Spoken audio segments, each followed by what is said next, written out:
నమస్తే. కేసీఆర్ కూతురు కల్వకుంట్ల కవిత గారు ఇవాళ ఇందిరా పార్క్ దగ్గర ఒక ధర్నా, ఒక దీక్ష లాంటి కార్యక్రమం చేశారు. దేని మీద అంటే బీసీల కోసం. ఇది బీఆర్ఎస్ పార్టీ ఆధ్వర్యంలో జరుగుతున్న సమావేశం కాదు. బీఆర్ఎస్ పార్టీ నాయకులు సరే, వాళ్ళ సభ్యత్వం కొంతమంది నాయకులకు ఉన్న మెయిన్ నాయకులు మాత్రం ఎవరు ఆ వేదిక మీద లేరు. ఓ మధుసూదనాచారి కానీ, శ్రీనివాస్ గౌడ్ కానీ, లేకపోతే ఇంకోరు కానీ ఆ వేదిక మీద లేరు. గతంలో జరిగిన ఇట్లాంటి దీక్షలో కూడా ఎవరూ లేరు.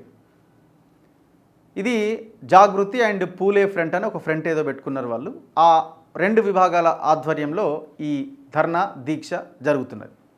ఇందులో ఆమె కొన్ని ఇంట్రెస్టింగ్ వ్యాఖ్యలు చేయడం జరిగింది. సరే, ఆమె వాళ్ళకున్న అర్హత ఏంది, పూలే విగ్రహాన్ని పెట్టాలి అసెంబ్లీ ముందు అని చేసే కమెంట్కి ముందు 10 ఏళ్ళుగా మీరు ఎందుకు పెట్టలేదనే దానికి సమాధానం ఉందా అంటే ఇంతవరకు ఆన్సర్ లేదు.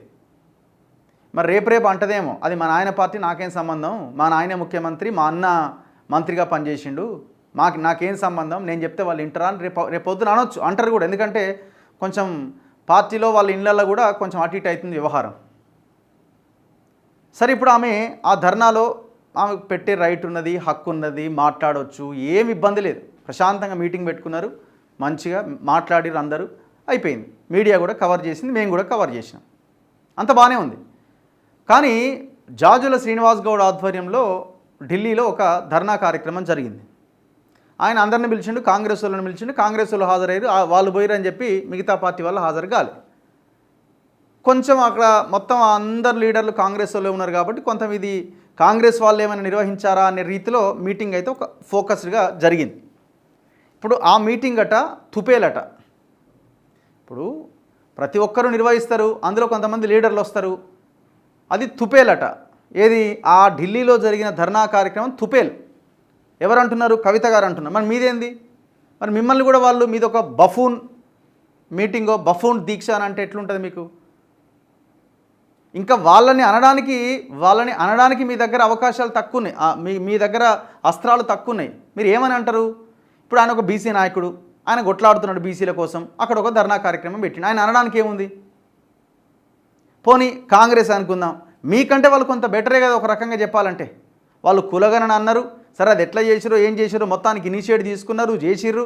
42% రిజర్వేషన్ విద్యా ఉద్యోగం లోకల్ బాడీస్లో కల్పించాలని ఇక్కడ తీర్మానం చేసిర్రు. రెండు బిల్లులు ఇస్తే 2 బిల్లులు పాస్ చేశారు, గవర్నర్కి పంపించారు. సరే, గవర్నర్కి దగ్గర ఉన్నాయా, కేంద్రం దగ్గర ఉన్నాయా, ఎక్కడున్నాయో పక్కన పెడదాం, ఒక ఇనిషియేట్ తీసుకుని అయితే ఒక స్టెప్ అయితే వేసిరు కదా. ఎప్పుడు వీళ్ళు వచ్చిన 15 నెలల అధికారంలోనే. మరి మీరు 10 సంవత్సరాల అధికారంలో ఉన్నారు కదా. 10 ఏళ్ళుగా అధికారంలో ఉన్న మీకు బీసీలు, ఎస్సీలు, ఎస్టీలు ఏనాడైనా మీకు కంటికి కనబడరా? ఎవరు తుపేల్, ఎవరు బఫూన్, ఎవరు బోగస్? ఇప్పుడు మీరే డిసైడ్ చేయండి. కనీసం మీ ఫ్యామిలీ కులగణనలో కూడా పాల్గొనలే కదా. మీ ఫాదర్ పాల్గొనలే, మీ అన్న పాల్గొనలే, మీ హరీష్ రావు గారు ఆయన పాల్గొనలే. కనీసం ఆ కులగణనలో క్యాస్ట్ సెన్సెస్లో కూడా పాల్గొనని మీరు ఇవాళ అవతల గురించి మాట్లాడడానికి మీకు అర్హత ఎక్కడిది? 10 సంవత్సరాల అధికారంలో ఉండి పూలే విగ్రహం మాటెత్తని మీరు పూలే విగ్రహాన్ని పెట్టండి అని ఇంకొకరిని డిమాండ్ చేసే అర్హత మీకు ఎక్కడిది? ఎక్కడిది మీకు అర్హత? ఒక్కసారి వినండి ప్రవచనాలు. ఆ బిల్లు ఎక్కడుందో చెప్పాలి. అసెంబ్లీలో, కౌన్సిల్లో బిల్లు పాస్ అయి 4 వారాలు అయింది. 4 వారాలు అయిన తర్వాత గవర్నర్ దగ్గర ఉన్నదా? మరి గవర్నర్ దగ్గర నుంచి ప్రెసిడెంట్ దగ్గరికి పోయిందా? ఏమైందన్న విషయం ఇప్పటివరకు చెప్తలేదు. ముఖ్యమంత్రి గారు ఏమన్నారు? ఇక బిల్లు పాస్ కాగానే తెల్లారే అఖిలపక్షం దోలుకొని ప్రధానమంత్రి దగ్గరికి పోతా అన్నారు. పోయినరానే ప్రధానమంత్రి దగ్గరికి తెలంగాణ రాజకీయ నాయకులు పోయినరా? ఒకటే క్వశ్చన్కి ఆన్సర్ చేయండి కవిత గారు. మీరు 10 సంవత్సరాల మీ అధికార పీరియడ్లో ఎన్ని అఖిలపక్ష మీటింగ్లు మీ నాయన పెట్టిండు? ఒకటే క్వశ్చన్, స్ట్రేట్ క్వశ్చన్. ఎన్ని అంశాల మీద ఎన్ని అఖిలపక్ష మీటింగ్లు పెట్టారో దయచేసి మీరు లిస్టు ప్రకటించండి. 1, 2, 3, 4 నెంబర్ వేద్దాం. 10 ఏళ్ళుగా వీళ్ళు తీసుకుపోతాం అన్నారు, ఇంకా సమయం ఉంది, తీసుకుపోతారేమో, తీసుకుపోకపోతే క్వశ్చన్ చేస్తాం అప్పుడు. పోలే. ఎందుకు పోలే? ఎందుకంటే ప్రధానమంత్రి గారితో వీరికి ఎటువంటి అండర్స్టాండింగ్ లేకపోతే, ఎటువంటి లాలూచి లేకపోతే అపాయింట్మెంట్ ఎప్పుడో వస్తుండే, అఖిలపక్షం ఢిల్లీకి పోతుండే. కానీ బీజేపీ పార్టీని కాపాడడానికి ఇవాళ కాంగ్రెస్ పార్టీ కేవలం మనని ఢిల్లీకి తీసుకుపోకుండా ఒక తుపేల్ ధర్నా పెట్టిండ్రు. అక్కడ ఏం చేసిర్రు కదా? ఏమంటుంది? తుపేల్ గురించి మాట్లాడదాం తర్వాత. ఈమె ఏమంటుంది? మనల్ని ఢిల్లీకి తీసుకుపోకుండా ఉండడానికి అని మాట్లాడుతున్నారు. బీసీ రిజర్వేషన్ 2 బిల్లులు పెడితే అసెంబ్లీలో ప్రధాన ప్రతిపక్ష నాయకుడిగా మీ నాయన సభలో ఉన్నాడా? Straight question. సభలో ఉన్నాడా లేడా? లేడు. మరి మీకేం చిత్తశుద్ధి ఉన్నది? అంటే కనీసం సభలో బీసీ రిజర్వేషన్ బిల్లు పెట్టినప్పుడు అందుబాటులో లేని మీ నాయకుడు, మీ నాయన ఆల్ పార్టీ మీటింగ్ పెడితే ఢిల్లీకి వస్తాడా? ఏం మాట్లాడుతున్నారు మీరు? తేలిపోతున్నారు కదా మీరు. మీ ధర్నాకి, మీ దీక్షకి అసలు 1% కూడా ఇది లేకుండా పోతున్నది కదా.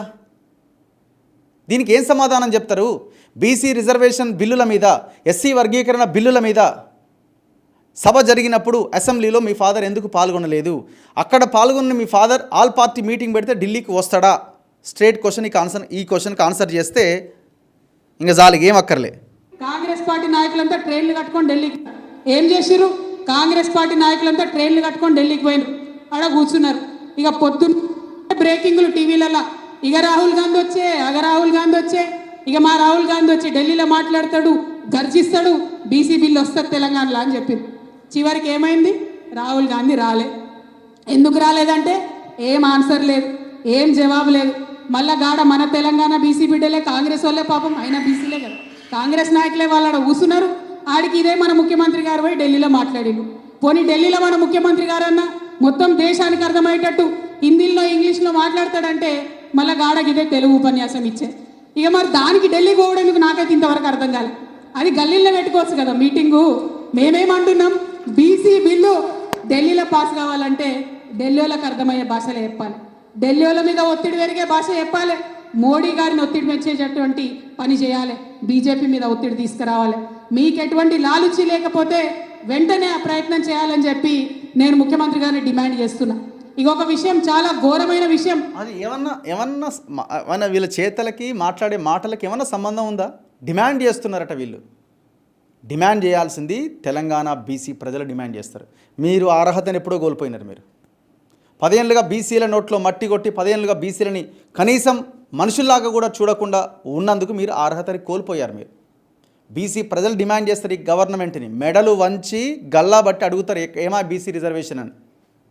కేంద్రాన్ని అడుగుతారు, రాష్ట్ర ప్రభుత్వాన్ని అడుగుతారు. మీరు రావడం వల్ల ఏమైపోద్ది అంటే ఇప్పుడున్న గవర్నమెంట్కి అలుసుగా, అడ్వాంటేజ్గా మారుతుంది. మీరు ఏం చేశారన్న క్వశ్చన్కి మీ దగ్గర ఆన్సర్ ఉండదు కదా. అప్పుడు మీరు మాట్లాడడం వల్ల అది పొలిటిసైజ్ అయిపోద్ది ఇష్యూ. అందుకే మీరు సైలెంట్గా ఉండడమే బెటర్. ఈరోజు పొద్దున అన్ని పత్రికలలో వచ్చింది.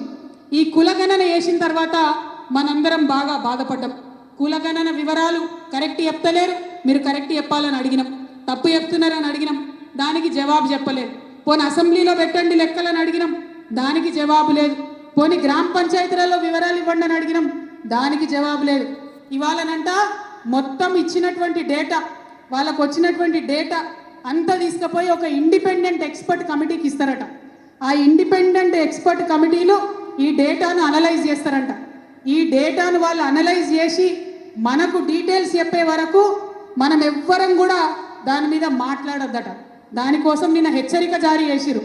ఇగో, కులగణనపై ఎవరు మాట్లాడొద్దు, ప్రభుత్వము, నాయకులు, మీడియాకు ఎవరు కూడా మాట్లాడొద్దని ఇక్కడ అండర్లైన్ చేసి పెట్టినాం. స్వతంత్ర సంస్థనట వీళ్ళు, ఇండిపెండెంట్ సంస్థనట వీళ్ళు మనకు హెచ్చరిక చేస్తున్నారు. మీరెవరు మాకు హెచ్చరిక చేయడానికి? మీకు ధైర్యం ఉంటే అసలు మీరెవరు మాట్లాడడానికి? కులగణనలో పార్టిసిపేట్ చేయని మీకేం అర్హత ఉన్నది? మేము మాట్లాడతలేమా కులగణన మీద? ప్రతిరోజు మాట్లాడుతూనే ఉన్నాం. ఎవరు ఆపిరు మమ్మల్ని? ఎవరు ఆపలేదే. ఇదేమి మీకు వ్యతిరేకంగా, కాంగ్రెస్కి అనుకూలంగా చేస్తున్న వ్యాఖ్యలు అనుకోకండి, పొరపాటు. మీరంతా ఒకటే బ్యాచ్ మీదంతా.